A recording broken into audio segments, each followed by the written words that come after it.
Hey, peace, family. Welcome to another episode of We Charge Colonialism podcast and book club. I am Kimba, member of the Public Relations Committee. Hey, everyone. It's Tierney. I am the steering committee chair for We Charge Colonialism. Hey, everyone. I'm Frank, chair for the Political Action Committee, WCC. All right. And we're here to have another dynamic discussion and book reading. So just want to appreciate everyone for tuning in. I want to encourage you all to like and share this viewing. And so we're going to get right into the discussion as usual. We'll start off with our weekly roundup and see what's happening around the world. And so we're going to start with you, Frank. Yeah, what happened around the world recently? I think it was last week. The French President Macron visited Rwanda, but I think before his visit, as we all know, the Rwanda president is also known of paying visits, numerous visits, and also known for his relationship with the West. So he have made numerous visits in France, and the French president decided finally, after 3 decades, after 1994 genocide, so the French President Macron actually visited Rwanda last week. And what's so baffled me about his visit and his statement, he said he acknowledged and take responsibility of France's involvement in the 1994 genocide that led to about 800,000 deaths of Rwandan. And in his statement, his apology is not really an apology to the Rwandan, but he acknowledged and he's saying that they regret.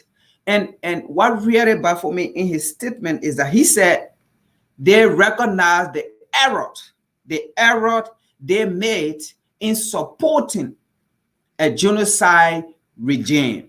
So what he's saying here is he's not really apologizing, but it was an error they made in supporting. So they should have supported another regime, and which of course this is not the first time of the Western nation of the imperialists. They always support regime and that is in their favor and go against regime that is not in their favor to support the Western agenda. So and in support of the regime that led to the genocide of many Rwandan, that support also mean they supported this regime with funding, with military support, with equipment, with guns in killing Rwandans. So the French president did not take responsibility as to what they're going to do to bring justice or to the Rwandan people, or what and the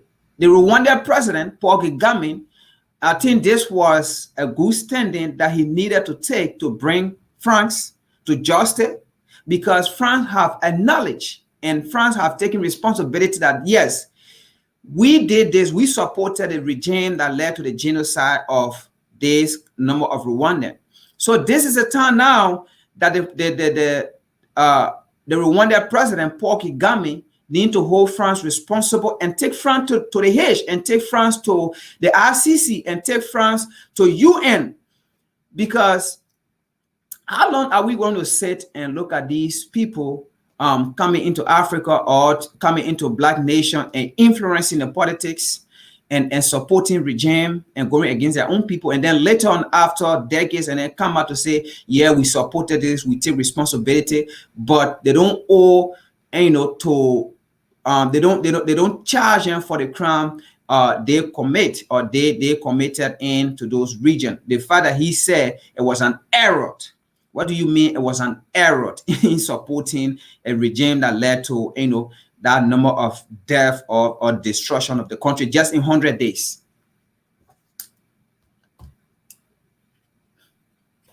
Yeah, I'm glad we're talking about this particular topic because, of course, like it's another example of these colonial powers trying to develop benign relations with the current regime.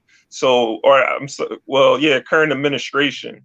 Now, in this particular case with France, remember, like Paul Kagame, am I saying his last name correctly? But he broke off relations with France. Remember, like France had, there was an inquiry into who shot down the plane that started the genocide. If you know the history, like the president during that time was in a plane and was shot down. The president of Rwanda, who was Hutu.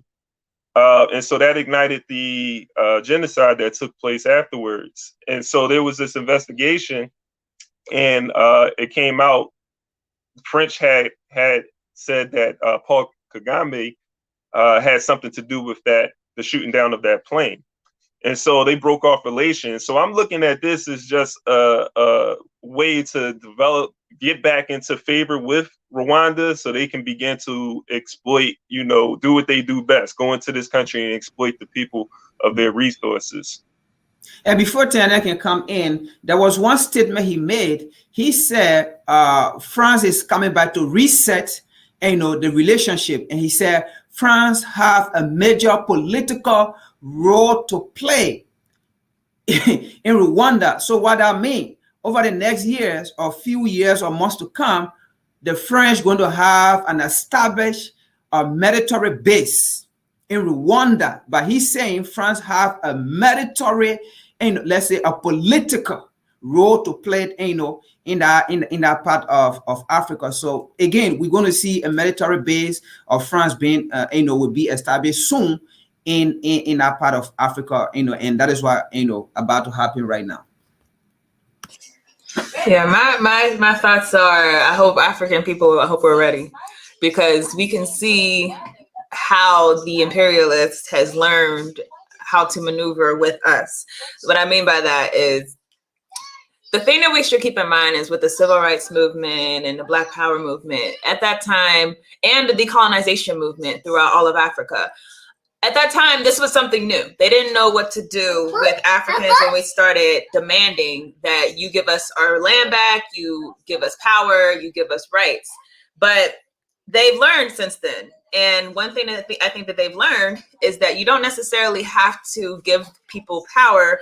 You can give them apologies, and that will be enough to get back inside of the good graces of people. Now, you'll always have the radical element that challenges people and say, this apology is not enough. We need something more substantive.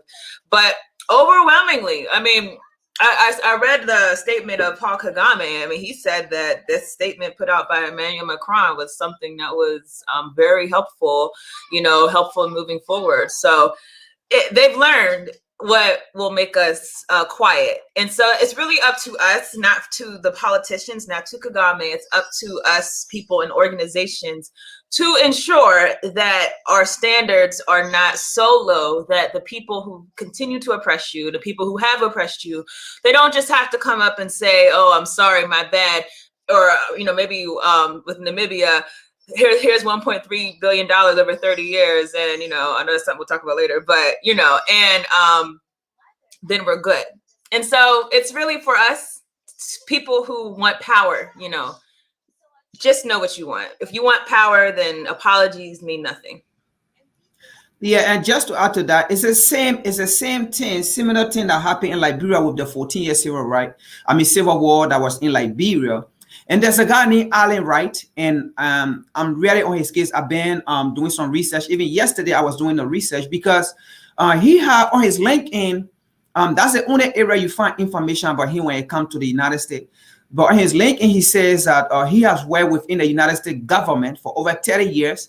And he was Inspector General in Washington, D.C. And he worked with with the defense department in the U.S. as well. But there is no information of him proving that he has worked for the United States government all those years. You only have information about this guy only in Africa. And now he's a lawyer, right?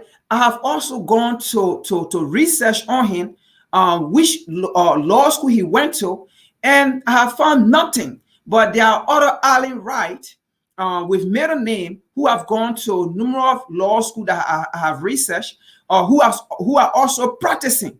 But there are no information on Allen Wright. So I don't know if he have a middle name. And I have also gone on a website to check on all the Wright in the United States, in the 50 states. I have not found this guy. So I don't know what middle name he's using. So I don't know if he's on CIA working for the United States government that was supporting the military, or that was supporting military regime in Liberia. And up to now today, he's saying to certain political leader in Liberia that he had the power to claim off their name if they agree to his support of that kind. So he's the kind of man in Liberia that has support warlord, and that are saying he has claimed a warlord name from Liberia. So why should the United States have information about this guy? What this guy is doing for the United States in Liberia? So this guy, I believe in that. He been working for the United States, supporting or carrying ammunition in Liberia during that 14-year crisis of war. Yeah, I think, that's a great point you raised. You got to watch out for these economic hitmen. I wouldn't be surprised if he's one. So we're going to do some investigation. We're going to find out who this person is.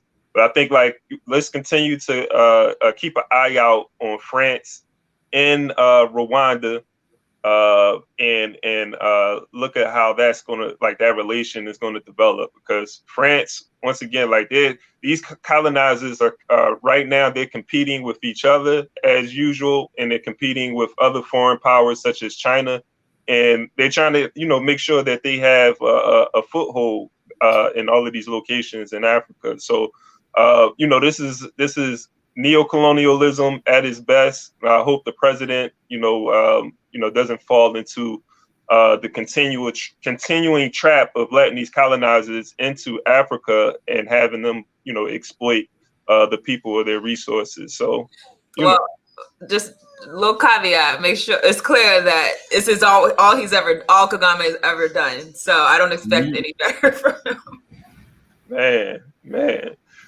So let's go on to the next topic. Tierney, you're going to be talking about Mali.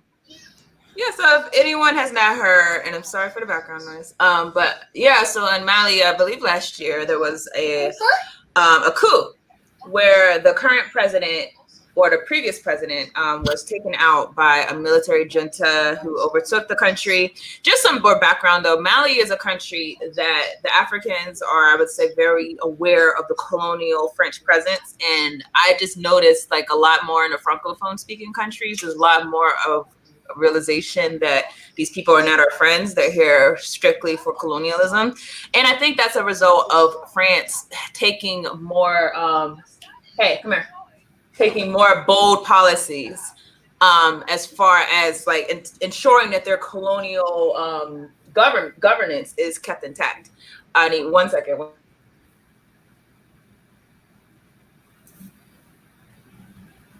So, that's a little bit of the background story. So the people in Mali were very much more politically active and protesting. And so they really pushed the president out. And I think because of the people being so outraged, that gave the military junta the ability to come in and say that, we're going to get rid of this president. So they arrested him and held him captive and basically forced him to resign. That was last year. Since then, ECOWAS in Africa, the community of African nations essentially that surround this country, most of them are Francophone speaking countries. They have come in and said that you guys need a constitution. You cannot do this. You cannot get rid of your president. It doesn't matter how bad your president is, because the previous president was a neo-colonial president like all of them. Doesn't matter how bad he is. Doesn't matter what he does to the people. You need to have elections. So they essentially started targeting Mali with sanctions and saying and closing their borders. It's so funny how bold they are, like with certain things and not other things. So this is all happening. And so Mali says, okay, we're going to take an interim president and we're going to put them there. And then we're going to have elections sometime like within within next year. Well, the junta just came back and said this current president, that this interim president, is still basically not a good president. We're going to overtake him because we are concerned that he is still basically selling the people of Mali out. So my thoughts on the situation, I don't know what to make of the military junta, to be honest. I've heard people say that they are being sponsored by US. I don't know if that's true personally, but that some of them have received training like overseas. I do think, though, that we should understand that when you don't have the people in control, a military junta could be with the people or they could be by themselves. If you don't have the people with the movement, then you have a situation where you'll have a government that's put in place, and it gives an opportunity for the colonists to come back in and reinsert themselves into the new government. Like the colonists, they're not afraid of elections. They're not afraid of you switching your leader, because they know how to get to your leader. They know how to bribe your people. And I think that's what's essentially was expected, was that France was going to go back to the status quo. They were going to come in, offer their little, hey, take these little meal tickets and let us get into your resources and all that stuff. And possibly maybe the military junta perceived that French control was not going to be yielded under this new president. So it's an unstable situation. It's not ideal to me. I feel like, we have to do work, connecting with organizers on the ground and letting their voices be heard and supporting them, because it's really on them, I think, to make sure that whenever we do seize power, that we're seizing power for good and not for a temporary transition government that's just going to cause more chaos in the end. Yeah, this story with Mali, I want to begin to look into this more, because there's so much going on over there. You have AFRICOM, the former possessor of Mali, former colonizer France, who's constantly involved in the political economy in Mali. The people on the ground, the citizens, the people of Mali want France out of there. They want the military gone. And so, I'm looking at that, and I'm looking at them talking about how, it's unstable. They want to, make sure that there's stability there, want to make sure that there's free elections.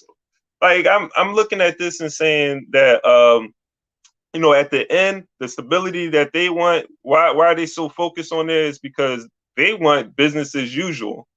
These are former colonies. They've been exploiting this region for decades. And so they're still exploiting Mali and other African countries right now. So stability just means that they can continue to do business as usual, and they're benefiting from it. And so this contradiction that exists, I think, like the people, we got to look at the people. They want to have control over the political economy, and they don't want some neo-colonialist that's in there who's going to benefit, make sure that the resources go to benefit their constituency rather than benefit the people. And so I'm talking about the masses of people. And I think that's that's the big contradiction that exists in a lot of these African countries, is that there's a fight over what group of Africans are going to benefit the most from this exploitation that's taking place. And that's where you get the neo-colonists in. So, that I think that it's important to, and I think, Tierney, you talked about the military and, just understand, if they're being funded. That's why I say I want to really examine this and seeing where is this money going to at the end of the day, and who is it benefiting? I mean, it's just a quick little thing and this is not going to be explained fully or talked about fully because it's such a big subject, but things kind of really call into question, why do we think of democracy as the most opportune thing for African people? Because it doesn't work. Democracy, hey, give me that.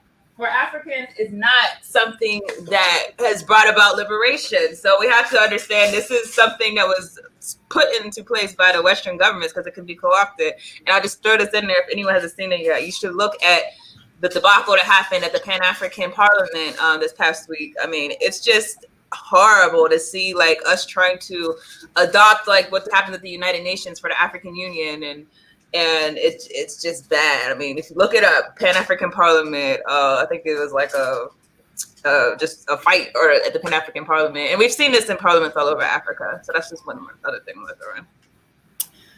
Yeah, just to add in, like, you know, from your last statement about Western form of democracy. So first of all, Western form of democracy, the interpretation, you know, when it comes to how they want the African democracy to be is never in our favor. Because if that was the case, most of our leaders that have stood up for total freedom, total liberation, total complete democracy for African people worldwide, they wouldn't have been there, they wouldn't have been assassinated, and they wouldn't have gone against them. So the interpretation of the colonizer of the West or the European form of democracy in Africa is not for the African masses, is for the few who will support their interests. Now, going back to the military, the form of militarism or foreign military on the continent, it is the new form of colonialism. So they are all there to protect their interest. That's why you have all those military on the continent, and it make it easier. One of the reasons why too the military, the foreign military on the continent, it also make it easy in how they can support regime that are in their favor, or how they call it, political party that are in their favor, in forming their ammunition. Because imagine if they are not on the continent, how long are you going to take them, you know, to carry ammunition on the continent? So it's like they are already there. So that gave them an easy access to give them guns, to give them ammunition to go against any regime that will be against them. And then typical example, like Tiani said, and we can't really tell which military regime, you know, or is for the people. For a typical example, we saw that in Zimbabwe. It was military regime that took down Robert Mugabe, and at some point we was like, okay, yes, you know, that was fun because the military regime went and took down, you know, Robert Mugabe, but not knowing, coming to understand, actually, there was a Western hand behind it already have Emerson Mnangagwa, you know, input in place in reserve to be president, but they couldn't put Emerson Mnangagwa, you know, in front to lead the military. It was going to look like a coup d'etat. So we should also bear in mind these are some of the things that are working against, you know, the African masses. So you will see military support, but who are supporting the military to go against, you know, the people president, or to go against the president or whatsoever to take them down and then to have another person in. So these are the things that we are looking at on the continent. Although I would say very quickly, Zimbabwe, I think I'm starting to think about that situation a lot differently since I've been speaking with Obi Agbuna, who's has a position over there with the Zimbabwe newspaper. So, you know, that's just a side note. Yeah, and I think like the bottom line with all of this, when we're looking at what's happening on the continent and what's happening in the diaspora, like Europeans, you know, these colonizers need to be taken out of Africa in our communities wherever we are, but they need to leave Africa. And if they do come to Africa, it's, you know, we're the ones who are determining the conditions of them coming to Africa. Because what they do, like going to Mali, and we talked about Rwanda, they come there and they exploit the contradictions that already exist, maybe between groups, and then they inject capitalism, which creates even a bigger contradiction between these groups that causes genocide, that causes all of the bloodshed that we see. So, you know, we have to look at colonialism and how that's really impacting the relations between Africans at the end of the day. So I'm gonna go on to the next topic, which is Petra Diamonds. Petra Diamonds has just paid out $4.3 million 4.3 million pounds to Tanzanians abused by contractors. And so this abuse it was uncovered over a year ago. And so they finally made this payout. But what's happening is you have Petra Diamonds, who has several diamond mines in South Africa and in Tanzania. And this particular diamond mine is located in one of the poorest regions in Tanzania. And so you have millions of dollars, probably somewhere around, I know that there was a seizure of $30 million 3 years ago in one trade. So you have millions of dollars, somewhere a billion dollar industry. But you have people who are located in this region who are living in abject poverty. And so what's happening is that you have poor people in these towns who are coming and they're digging for diamonds because they need resources to survive as well, right? And so the security forces that's contracted by Petra Diamonds is shooting, they're killing illegal, quote unquote, illegal diggers. They're abusing, they're beating people in these towns. They're terrorizing the people in these surrounding towns. And so it was taken to an English court, high court, and Petra Diamonds settled. But Petra Diamonds agreed to the settlement on the basis of no admission to liability. And so I think that's important for us to when it comes to this language. So now historically, when people look at this abuse that's taking place, they can look at that and be like, oh, well, Petra, well, they weren't determined liable to these abuses that's taking place in Tanzania.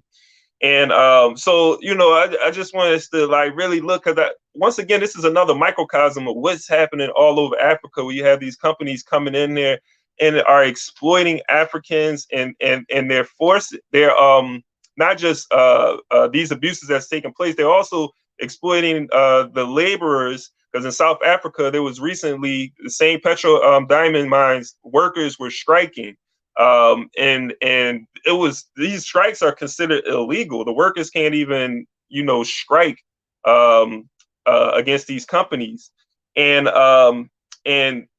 many of these workers, from what I read, are living. These miners are living in abject poverty. And so, last point I want to make, I know time is of essence. I want to say, I look even 3 years back, Petra Diamonds, the government seized diamonds because that were supposed to be traded, sent to Belgium, because they were being undervalued. So they're not even, they're exploiting the workers on one end, and then they're undervaluing, they're paying the government for these diamonds lower prices than they're valued on the market. And so, that's another layer to it that we can spend time to talk about, but I'm gonna open it up and see if y'all had any thoughts on it.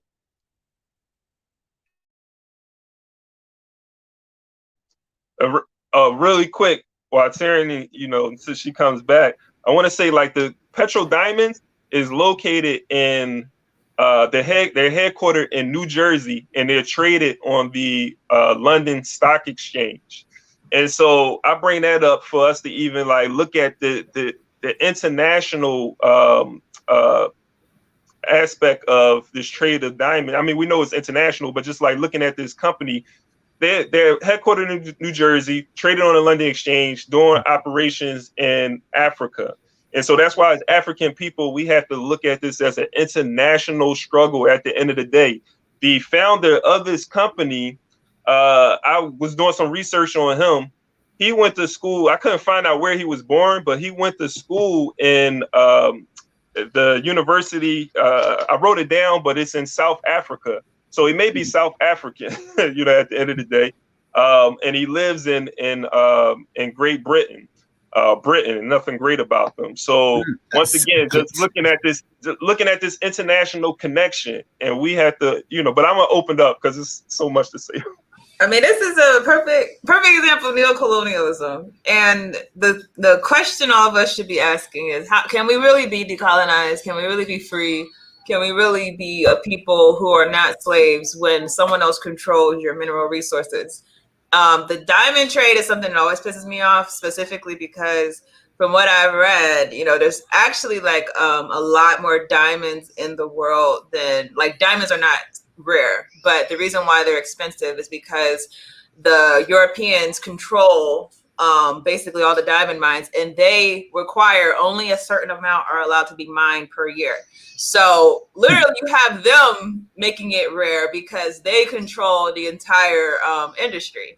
And so it's this is why we have to be clear what we want. We want power. We want our power back. We want our land back. We want our resources back. The idea that you can control from afar something that is indigenous, that indigenous people own rightfully, that has to be something that becomes shocking. It has to be something that becomes enraging for us. And I think when we start thinking and digging into stories like this and allow it to like soak into our subconscious, we have to like feel the gravity of what's happening to our people. Our people are starving. Our people are in poverty. And you have all these multinational corporations coming in and controlling our resources. And they're not just living great, they're living beyond great. They're lavishly living. They're enjoying like caviar and lobster and throwing things away that like you could easily like just give to a homeless shelter. So until we get enraged enough about these things, and I think it's coming personally, and until we like continue to push that and ensure that we're all like on the same page,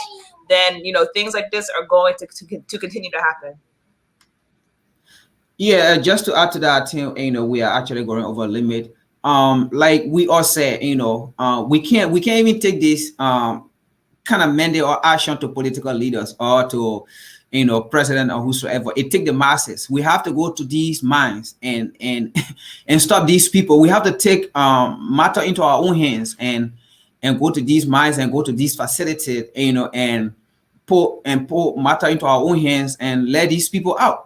Because even if we say we are taking it the right way, there will be no right way by going to these same politicians. There will be no right way by going to carry proposal and giving it to them, because at the end of the day, they are all being bought. So we'll just be wasting our time writing proposal and carry it to them, because at the end of the day, again, they will also give us some concession agreement in there that, okay, we have to do this at the end of the day. And then it will benefit few people that are fighting within the masses again, and those people will also fall back. So the best thing here is, look, we have to go to these mines and post stop to it and tell them this is our land. And this is because, bear in mind too, these companies, they are also protected by their foreign government. So, you know, while the foreign government are also in Africa fighting for their own political interests, because at the end of the day, these foreign companies, they are also bringing back the mineral resources and enriching, you know, their economy within their country too. So they're helping their government to bring in goods and supply and raw material into their economy as well. So in doing that, their government are also there protecting their interests overseas as well. Yeah, that, you know, I think like the more we have these discussions, because we've been digging deep. Anybody who has been really following our discussions and going to the website and reading our articles, like we have been exposing a lot that has been happening in Africa. And not that the information isn't out there, but I think that we come with a different analysis of what's taking place. You know, like we have a revolutionary worldview, and so an African-centered worldview at that. And so we're able to look at these same stories and deepen it. So I think it's important for us to have these discussions. So I know we're over time, and I quickly want to tell people that we're going to be reading. We're still reading from the Black Radical Tradition. So go to page 101. We're going to start from there. But I want to first encourage everybody to like and share this so we can get as many people to be viewing this program as possible. And I want to encourage everybody too to email us and find out how you can become involved in We Charge Colonialism. So you can email us at info@wechargecolonialism.org. Definitely reach out to us and see how you can be a member of this organization and help us in the struggle to liberate African people. So once again, we're on page 101. There should be a link for everybody to be able to follow along. We'll start from economic hardships. All right, so very much to the contrary, Negro women as workers, as Negroes, and as women are the most oppressed stratum of the whole population. In 1940, 2 out of every 5 Negro women, in contrast to 2 out of every 8 white women, worked for a living by virtue of their majority status among the Negro people. Negro women not only constitute the largest percentage of women heads of families, but are the main breadwinners of the Negro family. The large proportion of Negro women in the labor market is primarily a result of the low-scale earnings of Negro men. This proportion also has its roots in the treatment and position of Negro women over the centuries. Following emancipation and persisting to the present day, a large percentage of Negro women married as well as single were forced to work for a living. But despite the shift in employment of Negro women from rural to urban areas, Negro women are still generally confined to the lowest paying jobs.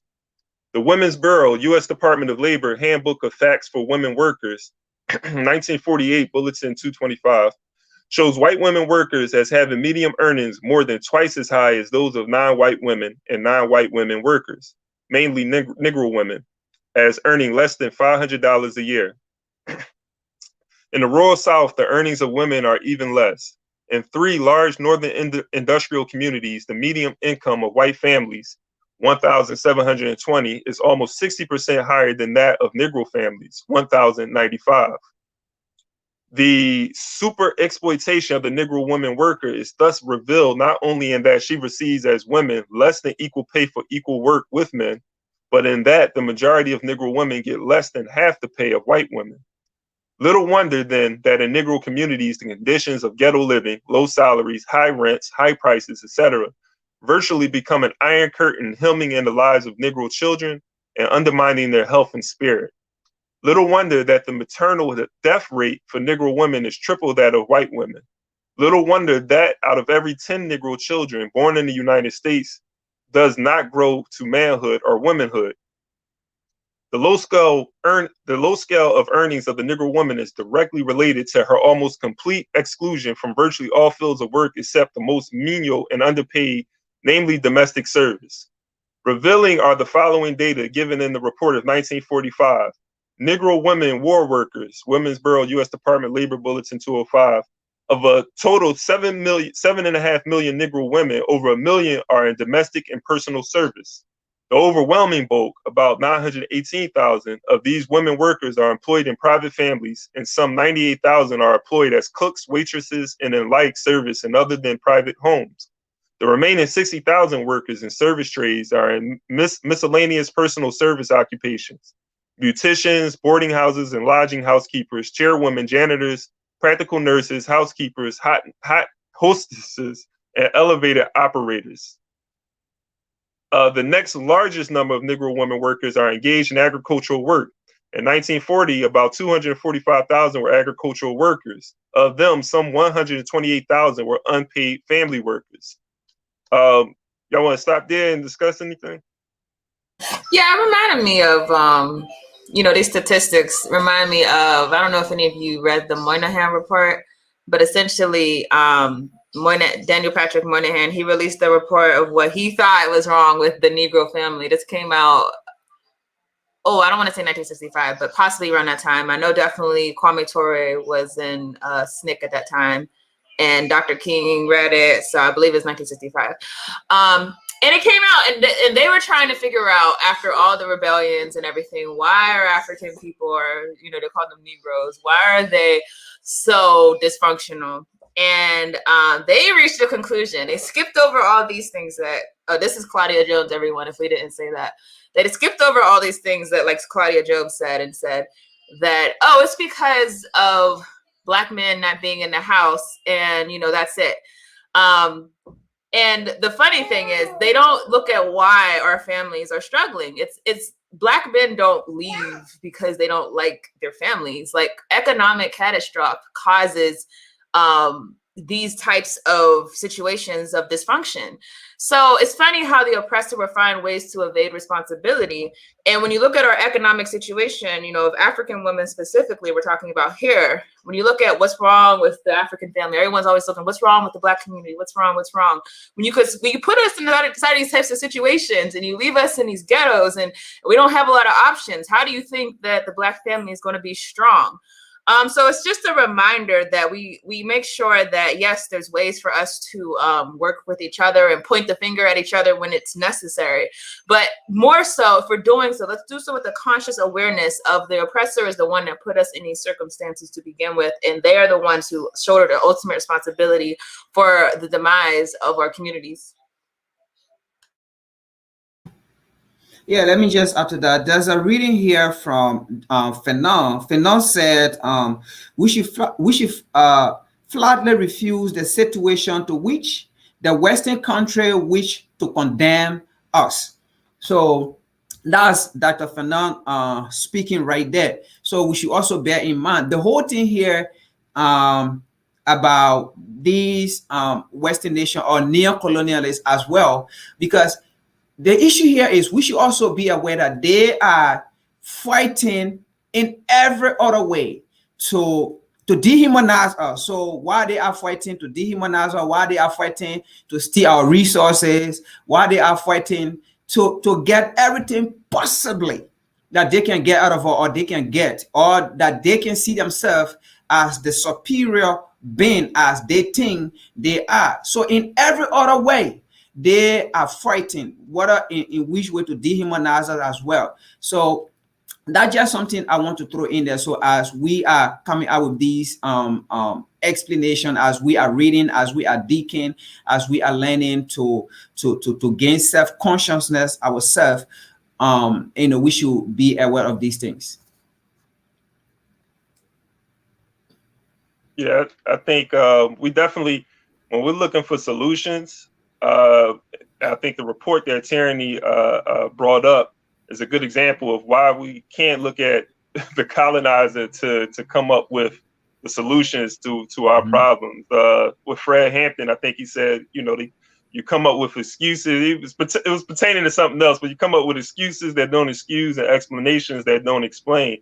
And I think as African people, and this is why the education component is so important, we have to control our educational institutions and to begin to develop revolutionary education and have revolutionary media, so we can begin to examine our problems through the view of those people who are colonized, those people who are oppressed.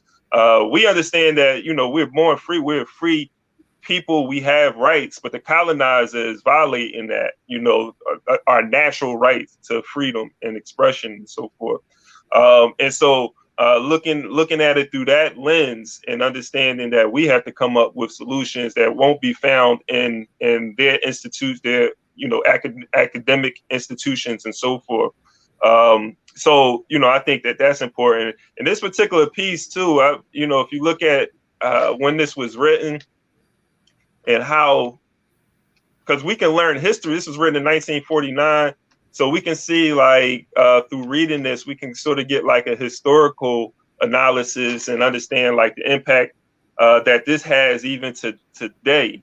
The pushing, marginalizing of African women, forcing them to work in particular sectors of the economy, and just the unequal pay still has an impact today, where you have African women who, they look for particular sort of jobs, like when they're graduating from high school or they're talking about what they're going to do as a career.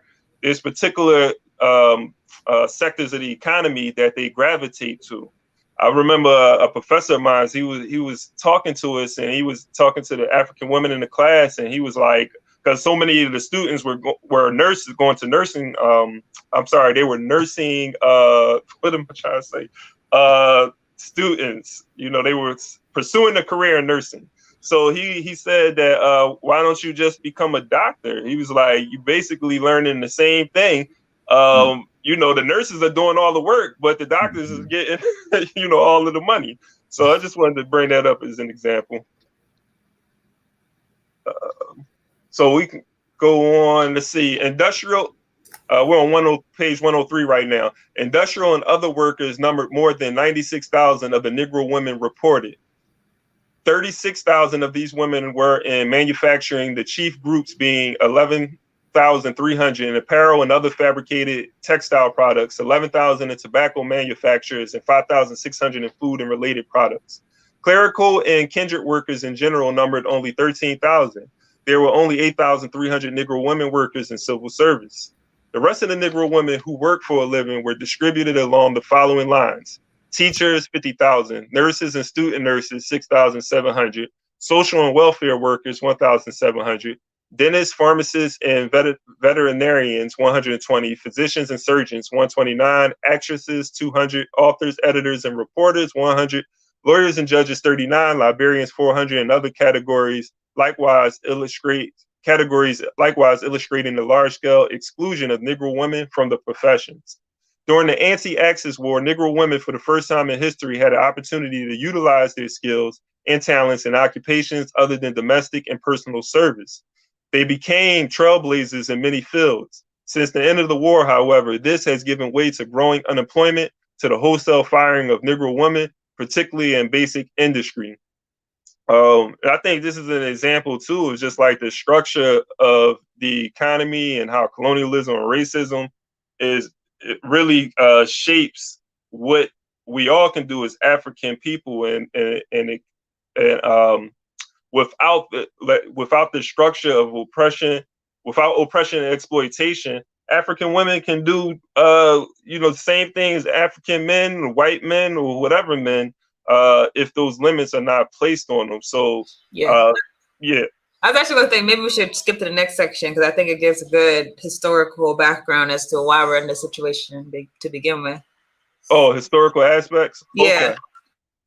All right, so let me go into that. Historical aspects. Actually, the history of Negro women shows that the Negro mother under slavery held a key position and played the dominant role in her own family grouping. This was due primarily to two factors: the conditions of slavery under which marriage as such was non-existent, and the Negro social status was derived from the mother and not the father, and the fact that most of the Negro people brought to these shores by the slave traders came from West Africa, where the position of women, based on active participation and property control, was relatively higher in the family than that of European women. Woo! Early historians of the slave trade recall the testimony of travelers indicating that the love of the African mother for her child was unsurpassed in any part of the world. There are numerous stories attesting to the self-sacrificial way in which East African mothers offered themselves to the slave traders in order to save their sons, and Hottentot women refused food during famines until after their children were fed.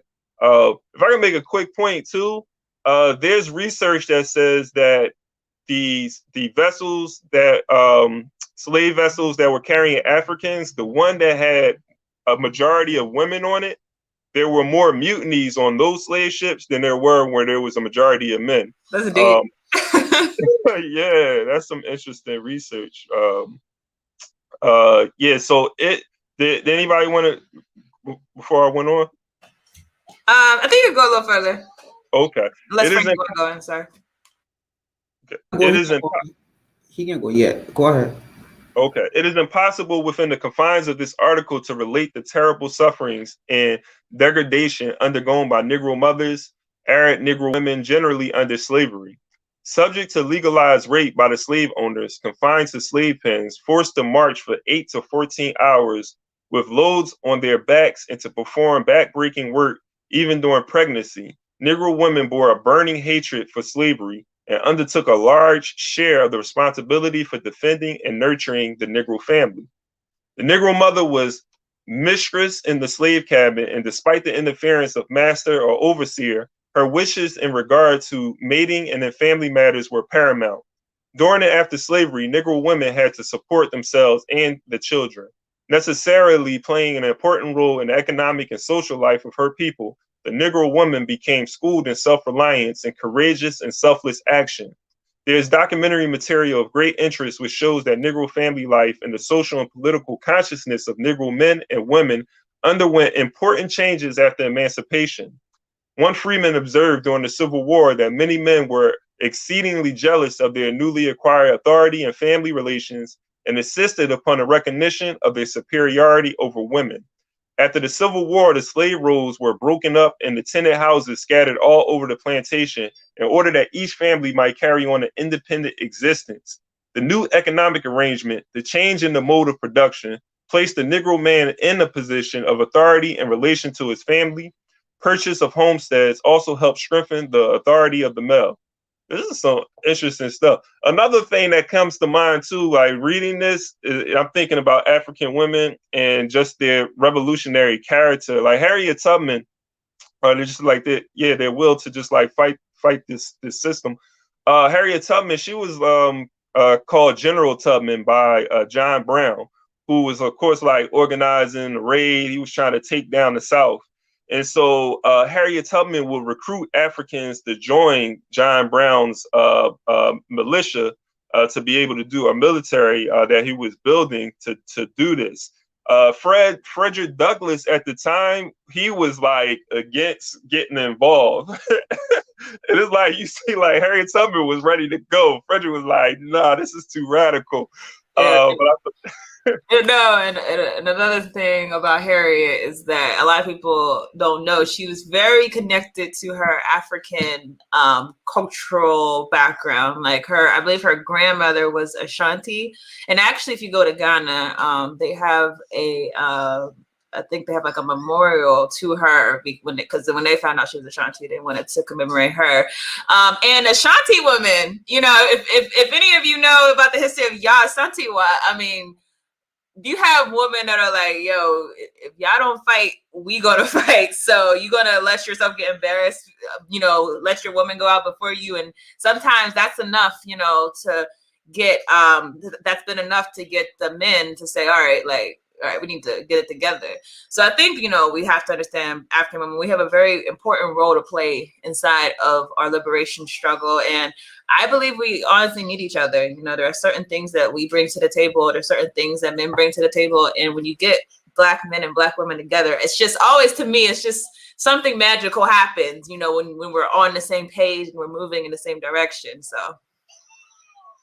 Yeah, just to add to, I know we almost out of time, but I mean, through our history, I would say since the formation of Africa, since the creation of the continent of Africa, or since the creation of the world, African women have always been at the forefront, not just in the home and those things. African women, when it comes to vision, they are also there. So they were the one that foresee the future. They were the one to tell their husband not to travel, you know, on a certain day, or not to go for a certain meeting. They were going to meet with care, or they was never going to come back, or there was a plot against them.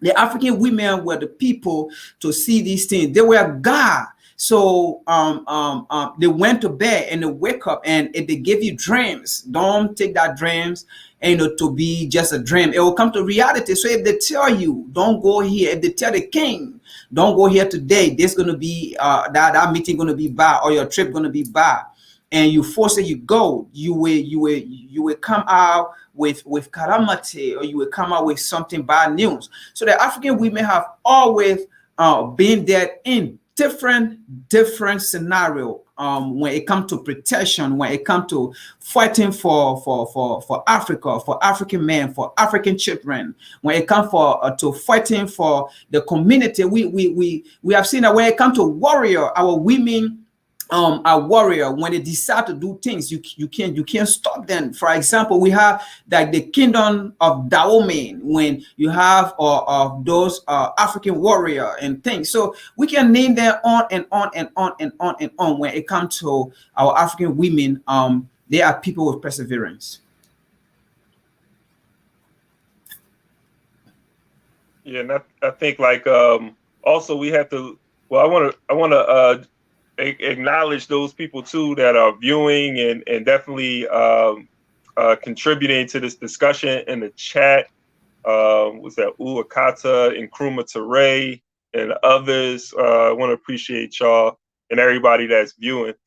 This also, what I just read, if you look at how Claudia Jones is talking about the structure of the economy having an impact too on stripping African women of their power. I hope I didn't just lose that part where it said, is it here? The Negro mother was mistress and a slave. There's documented material of great interest which shows that the Negro family life and the social and political consciousness of Negro men and women underwent important changes after emancipation. One freeman observed during the Civil War that many men were exceedingly jealous of their newly acquired authority in family relations and insisted upon a recognition of their superiority over women. After the Civil War, the slave rolls were broken up and the tenant houses scattered all over the plantation in order that each family might carry on an independent existence. The new economic arrangement, the change in the mode of production, placed the Negro man in a position of authority in relation to his family. Purchase of homesteads also helped strengthen the authority of male. So just understanding that African men were able to maneuver in the society a way that African women weren't able.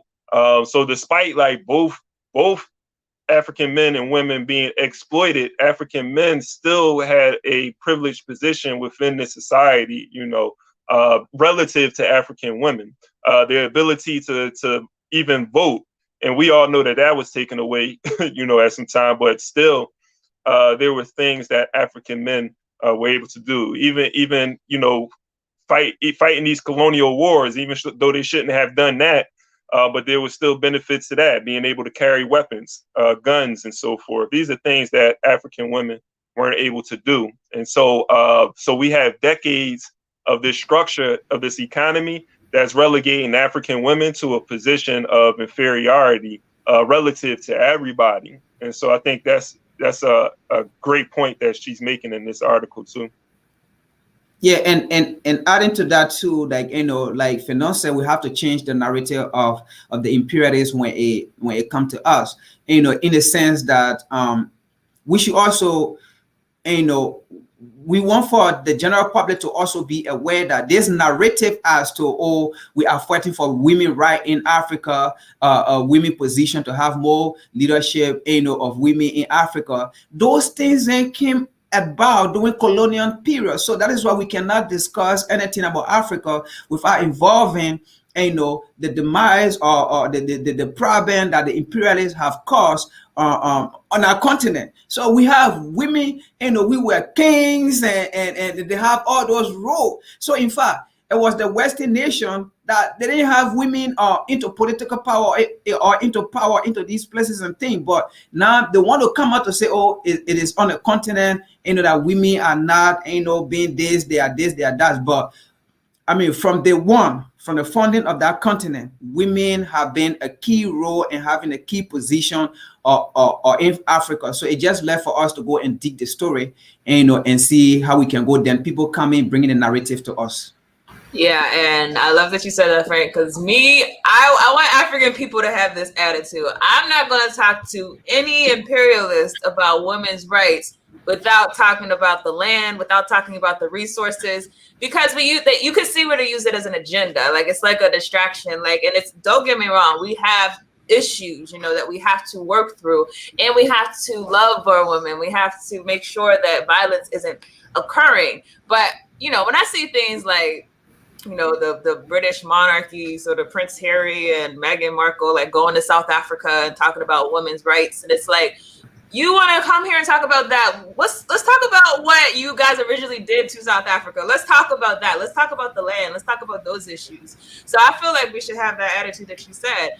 If we can talk about, things that are very important as far as a woman.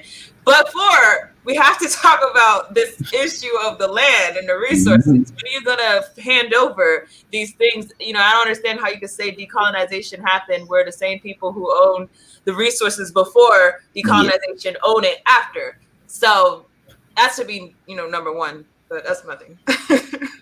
That's true. Yeah, I think, again, just to add on to that, the structure of the economy and how they privilege one group over another. whether it's ethnic groups or genders over another.